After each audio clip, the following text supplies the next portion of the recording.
When it comes to raising and lowering your trailer, the first thing that you will want to do is pull up all the pins. So you have one pin on the tongue, and then you have a pin on each axle. So make sure all three of those pins are removed.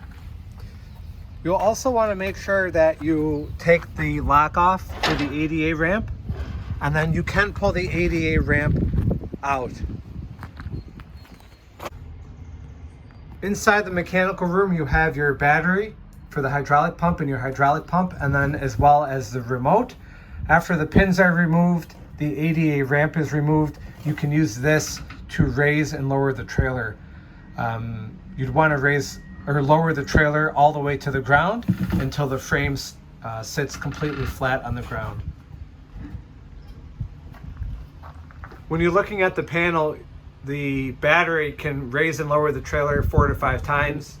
When you need to charge the battery, you can have the trailer plugged in, and then you will turn this into the on position and do that for 24 hours, and that will charge up your battery for the hydraulic pump.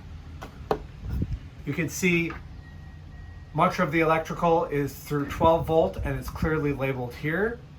And then the higher powered units will be found in your electrical service panel.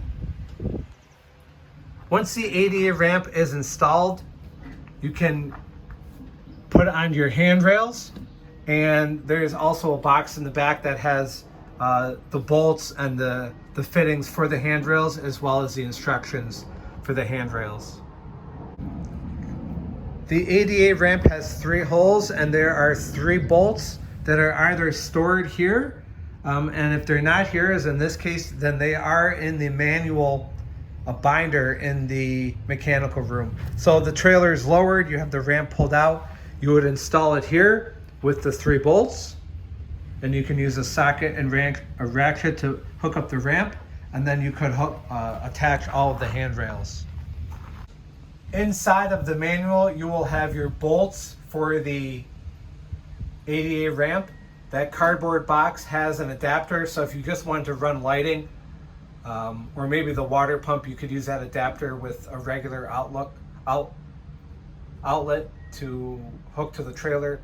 Inside the manual as well are all the keys for the ADA ramp, the doors, and the access panel on the outside, and that's clearly labeled. As far as all your plumbing, it's pretty easy to follow. You can have the water coming in. It comes in through the ground here, and then it can either go to right to the water pump, or if you want to fill up your fresh water tank, you can turn that valve on and it will fill up the fresh water tank. The fresh water tank does have a safety valve, so if the water gets too high, it will automatically turn off. And worst case scenario, if that fails as well, you can see the PVC pipe there on the left. That will handle any overflow, and that overflow will come down there to the bottom and then actually come out the bottom of the trailer. This red valve is to drain the fresh water tank. So in the event you're going to move the trailer, we do recommend that you drain both the fresh water tank and the waste tank.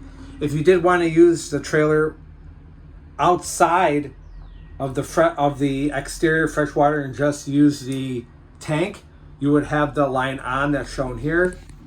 Keep this line on, and that will have fresh water going through the system, and then of course you can turn this line off as shown below.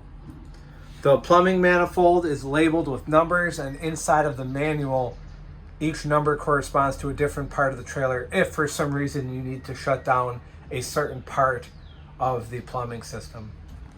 Going to the outside,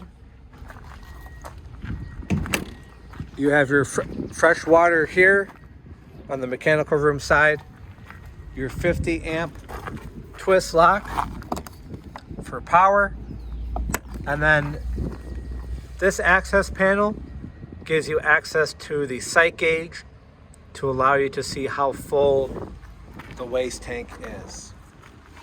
And then on the front, you have your standard 3-inch clean out for the waste. Outside of that, the trailer is very easy to operate, and if you have any questions, you can send me an email, and I will also put John's phone number in there as he handles customer service. Thank you.